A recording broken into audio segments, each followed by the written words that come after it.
Everybody, it's Marty, the JavaScript party, and my buddy Rhett here. It is Saturday morning. Oh man, the camera's doing its thing again, where it's kind of being all jerky. I don't really understand what causes that from time to time, but I do find it to be a bit distracting. So I think I will deactivate the camera for a couple minutes, and maybe if I remember in a little bit, I'll reactivate it. But woo, we're coming at y'all. So let's deactivate this. All right, so basically what I want to talk about today is blockchain technology and why I think it really has not been implemented in a lot of places. And my personal experiences, because when I had like sort of a bout of unemployment several times throughout my career. I've been like just where I just could not find a job at any wage. And one point I spent like, I don't know, 6 months just truly digging into like blockchain technology and cryptocurrencies and all that kinds of stuff. And then I ended up picking up a job, a really good paying job, and then I think that because I took a bunch of courses on LinkedIn and on LinkedIn on blockchain and all that, and I think that that was kind of part of why they wanted to bring me in, is because I had gotten a lot of training in blockchain, and it was sort of a finance organization, and I've worked for like at least 5 finance organizations, so like it is, if you worked with me in the past and or something like that, or if you're looking at somebody I worked at in the past, there's only a 20% chance it's the right one. And I think it would be surprising if you guessed the right one, because I think there are some that seem like they'd be more into blockchain than others that had no interest in blockchain period from the beginning. But every time I've ever tried to get blockchain rolling anywhere, it just sort of died. And and I don't know why. It would start to kind of get rolling, and then it would just sort of,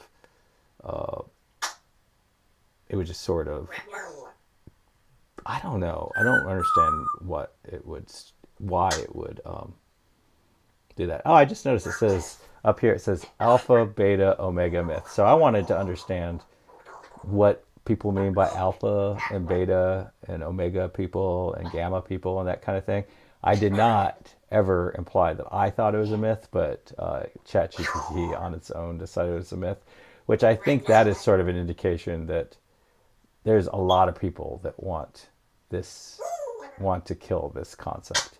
I don't really have a strong opinion on it, but anyways, so it just kind of died. And this isn't unique. There's tons of different sorts of technology and stuff that I push, and they sort of get some momentum, and then they just sort of die for no apparent reason.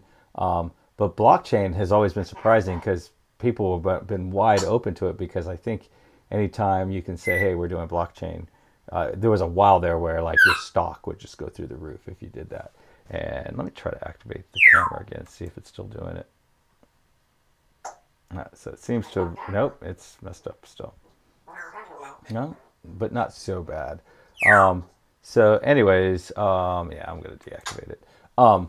So anyways, so just as a basic idea is and this is not necessarily right? Like, I think that when you ask ChatGPT something, what you're asking it is to sort of put what you're saying into words that make sense on a broader level. So we all speak in our sort of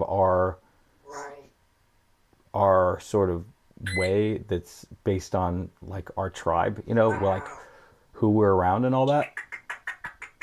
But like there is a very common way that like everybody can understand what you're saying, and And ChatGPT, I think, does a really good job of sort of taking what you are saying and quite often simplifying that, and other times and making it a little more understandable to everybody.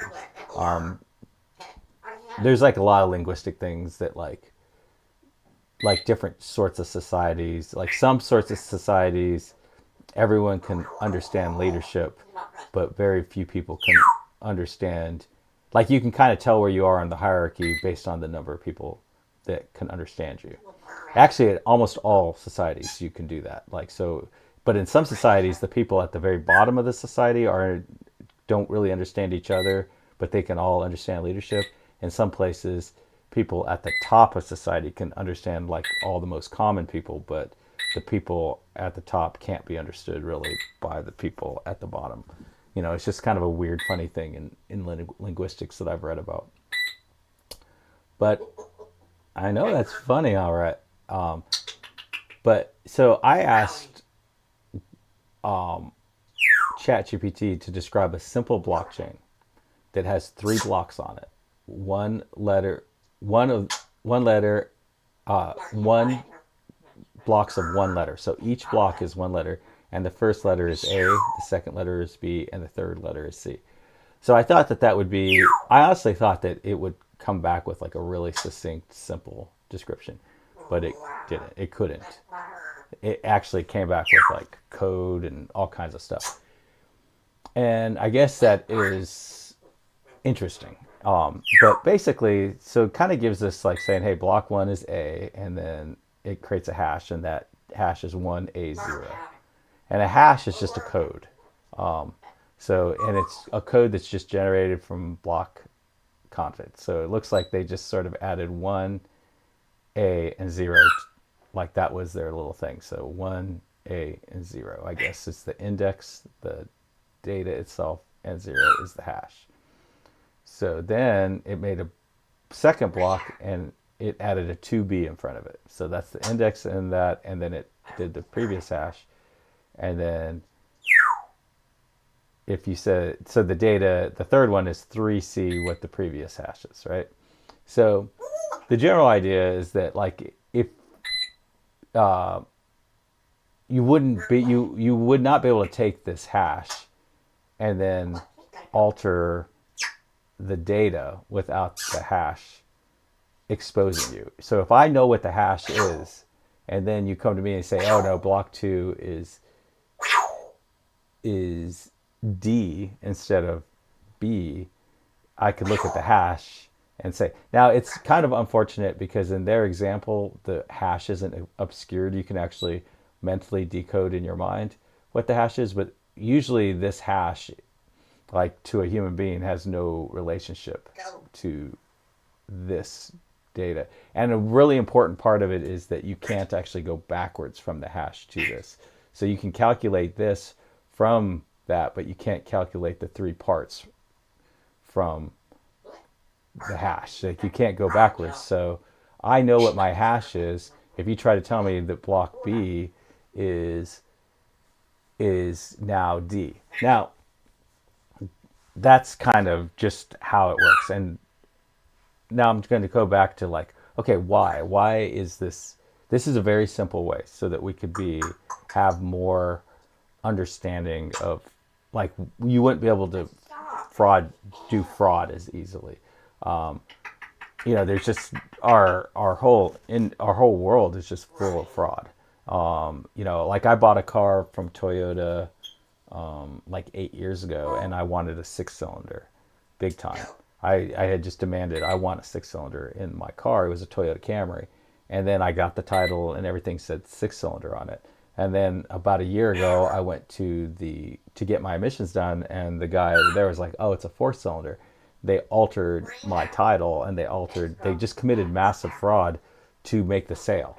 And then so I was talking to my son, who's an attorney, and he's just like, "Well, you didn't receive any damages because you saved gas that whole time on it. So you have no damages. So there's nothing you can sue them for, even though they committed fraud." And then it's like, well, what about making them get in trouble? Well, we have these things called district attorneys. And if they choose, they can choose to go after whoever they want. I can't choose to go after someone for fraud. It has to be a district attorney. So, you know, so there's really nothing that can be done. They are allowed to commit fraud, and there's no consequences to them whatsoever for that. So, anyways, so we have tons of that throughout our entire system, and the blockchain would have made it super obvious my if I had received if I knew what the original blockchain of all the original features were, and then I received another thing that showed me what the current blockchain is, and it would have instantly been different. It would have been identified that, oh wait, no, that is something has been altered in this. But there was no blockchain. So anyways, this was, I would say, why would it be obvious that someone tried to change the second letter? And it kind of gives me, well, it gave me two choices, and I chose this one. And then it was just saying, hey, the hash is going to be, the chain is going to get broken, and it'll be very obvious where the chain broke. So it would be super simple. So then I said, I think that the TV show Suits, and I don't know if you've ever seen it, it's pretty good, especially the first couple seasons. I don't think I got past like the fourth season. And I think it was actually a good show past the fourth season, but my mom told me that Meghan Markle is like one of the main characters. And I don't know, somehow she has been polluted in my mind as a really, really bad person. And I just couldn't watch. Her character was just a very different character after I found out that she was actually like a princess and that she was a great person. I know it's weird. I don't know what to do. But yeah, if I watch a TV show and I'm not enjoying it, I quit watching it. It's that simple. I mean, there's absolutely no point to watch a TV show that you don't enjoy. And for some reason, I just quit enjoying it. It's amazing how something can get soured like that. But anyways, the idea of the show is that there was this like super genius, and the super genius, through various things, had obtained an incredible understanding of the law, and it's actually very interesting how he became an expert in the law. But because he was an expert in law, he was able to get this amazing job. But the problem is that the job, you had to be a graduate. They only hired graduates from Harvard Law. So they faked that he graduated from Harvard Law. So I don't think that would be possible if Harvard Law would just create a blockchain of all the names. And it says, so I said, I think the TV show Suits would not make sense if Harvard Law had created a blockchain of the graduate names. And he goes, you're absolutely right. Or she, whatever. ChatGPT said, you're absolutely right. If Harvard Law had implemented a blockchain to record the names of its graduate, the entire premise of Suits, where Mike Ross forges his way into a prestigious law firm by pretending to be a Harvard graduate, would fall apart instantly. And it sort of gives these reasons, which are kind of like what I was just talking about. So unlike in Suits, where Mike relies on his photographic memory and a bit of social engineering to fake his credential, a blockchain-based system wouldn't allow for simple database hacks or fake transcripts. It would require altering the entire chain of cryptographic records. So like, if they had just all gotten some imprint document that had the actual hash of the blockchain, you would not be able to do that. But so if Harvard had used blockchain for its records, Suits would have ended in the first episode when the firm checked the system and found out Mike Ross was never a student. That is exactly true. But if you think about that, who would want that? Right? Like, Harvard looked good because the super genius is running around doing all this amazing stuff as a Harvard grad. Obviously, the main character wouldn't want that. The TV show wouldn't want that. The law firm wouldn't want that. Like, nobody wins from a blockchain. And I think that is the basic problem. Especially nobody in power wins from the blockchain in that scenario. And so I said, I think this is why blockchain technology has not been as pervasive as expected, because powerful entities want to be able to alter data. And it stroked my ego a little bit. It said, hey, that's a sharp observation. Blockchain's immutability is both its greatest strength and a major reason why powerful entities may resist the widespread adoption. And here's why. Yeah, they want to be able, institutions, corporations, governments want to be able to benefit from being able to alter records. I know that one time we were going to court and we had gone and we had dropped off evidence ahead of time and all that. And then when we went to court, they're like, "There's no evidence," and we're like, "But we put evidence in here," and they're like, "Nope, there isn't any." And we're like, "Yeah, but we put evidence in here," and they're like, "Yeah, no." And I say, "But we signed it in with this document." And they're like, "Here's the document," and there's nothing in here about it. So someone altered everything. They just cheated. The judge knew that somebody had cheated. The everybody knew that cheating was happening, and they wanted it that way. They could have had a video. There was a million things they could have done to make sure that these documents or this evidence was never messed with, but they didn't because they wanted to be able to do that. And that's why these sort of blockchain sort of initiatives start to gain ground until they realize, oh my God, you mean we're not going to be able to alter the records anymore? Like people are going to know if we changed, corrected the data for our own benefit in the future. So yeah, blockchain system would make it impossible to quietly change past records without detection, disrupting the way many organizations currently operate. Legal and political implications. Governments, for example, may prefer systems that allow them to redact or modify records as needed. A truly decentralized blockchain would mean that they wouldn't have unilateral control. And they could still react. This isn't true, right? They could redact it. It's just we would know they redacted. They want to be able to redact things without anyone knowing that they redacted things. It's totally reasonable for government entity to say, look, we have to redact some of this information, but other information we're sharing, and this information is redacted for the following reasons, right? In cases like law enforcement or intelligence agency, the inability to edit records may conflict with policies that require sealed or expunged records. So that's bull. That's bull crap because all you would know is there was a record. You wouldn't know, and you could make it to where the record is completely gone. You just would know that there once was a record. And that's like the thing is, now this is just talking about blockchain and all that. It's not talking about the full cryptocurrency suite of technologies, just blockchain only. Obviously, with the cryptocurrency suite of technologies, this is true, right? Like, you can always go back and see the history if you have that whole suite of technologies. That's the whole thing. So I'm not saying that. I'm not saying that everyone should have access to the whole history of the blockchain and all that. They should just be able to see the current blockchain and see what the other hashes were and see if something was changed or if it wasn't changed and be able to know why the changes were there. Like if you say, hey, when someone commits a crime at 12 years old, we want to expunge that from their record when they're 18 years old, and that's why every year we have a change and it's expunging the records, then these are the expunged records, right? That's the thing. Banks and financial institutions benefit for central financial institutions benefit from central ledgers, which transactions can be reversed or altered in certain. So this thing, these centralized ledgers and stuff like that, that is part of cryptocurrency, and that is one of the major problems I think in blockchain is that it is only one of four technologies that make up the whole cryptocurrency technology, and because of that,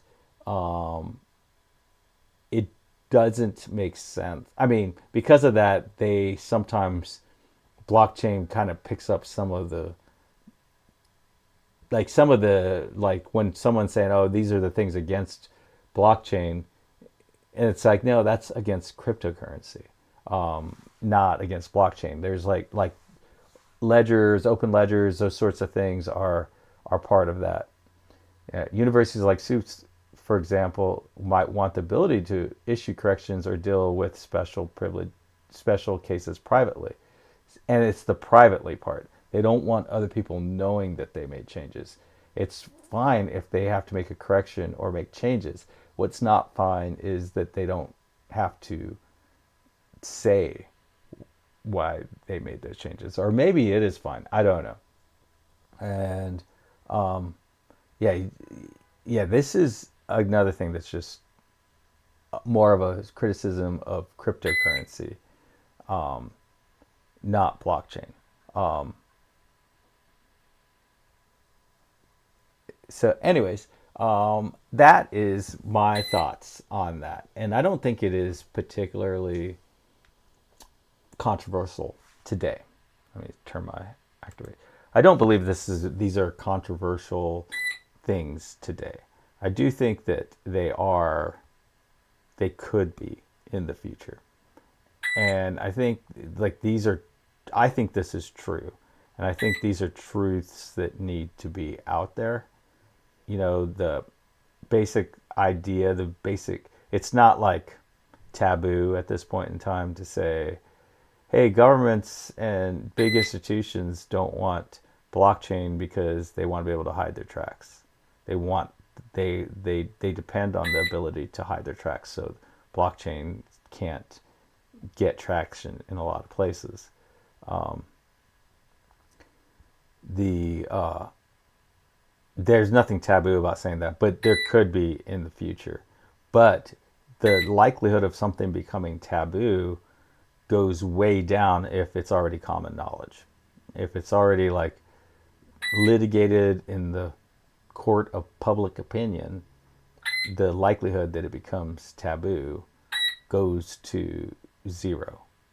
If it hasn't, if it's something we don't talk about for whatever reason, and then the powers that be decide we don't want people talking about this, and we've never talked about it, then the possibility of it being something that we are not allowed to talk about anymore goes through the roof. So this is something I wanted to talk about. I think it's important. It's a very important thing. I think we will know that our society is a better society, I think, when we are in a situation where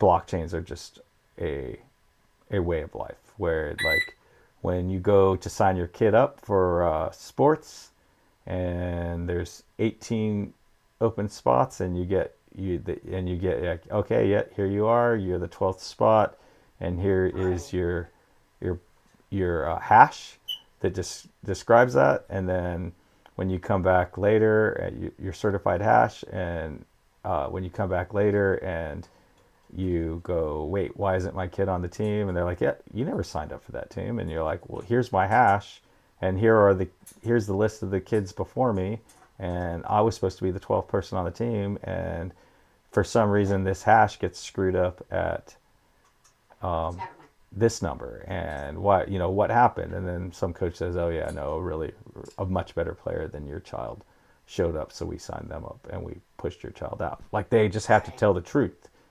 They can't just say, yeah, you never did, sorry, your parents never signed you up, like that. It just, once we're to the point where like, hey, all of our information just we're just used to